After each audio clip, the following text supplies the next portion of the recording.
Hello everyone, welcome to our channel. आज की video बहुत ज़्यादा इंपॉर्टेंट है, आप इसे कंप्लीट देखिएगा।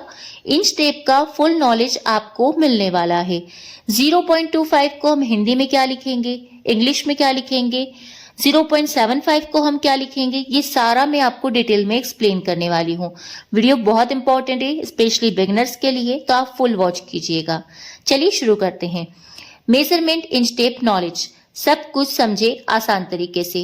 हिंदी में हम 0.25 को पाव इंच कहते हैं, इंग्लिश में हम क्वार्टर इंच कहते हैं।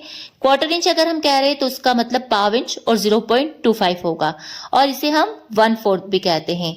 आधा इंच को हम हाफ इंच कहते हैं, आधा इंच 0.50। उसके बाद है पौन इंच। पौन इंच को हम 3/4 इंच कहते हैं, 3/4 भी कहते हैं, और 0.75 भी कहते हैं। 1 इंच को हम 1 इंच कहते हैं, 1.00। उसके बाद है सवा इंच। सवा इंच को हम 1¼ इंच कहते हैं, 5/4 और 1.25 इंच कहते हैं। इसके बाद है 1.5 इंच। 1.5 इंच को हम 1½ इंच कहते हैं, इस तरह से भी लिखते हैं हम, और 1.50 या 1.5 भी हम कहते हैं। तो इस तरह से पाव इंच, आधा इंच, पौन इंच, 1 इंच को हम इंग्लिश में लिखते हैं, और इस तरह से ये इंच टेप की भी हमारी लैंग्वेज रहती है।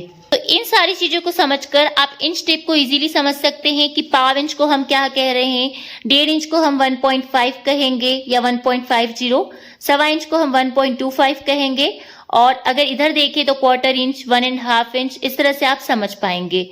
तो ये आप पूरा स्क्रीनशॉट भी ले सकते हैं। अगर आप बिगनर से तो आप इसे पूरा समझ लीजिएगा, ताकि कहीं भी आपको कोई 0.75 कह रहा है तो आप समझ जाए, कोई 3/4 कह रहा है तो आप इजीली समझ जाए। तो आई होप ये छोटी सी वीडियो आपके लिए हेल्पफुल रहे। वीडियो पसंद आए तो लाइक कीजिएगा।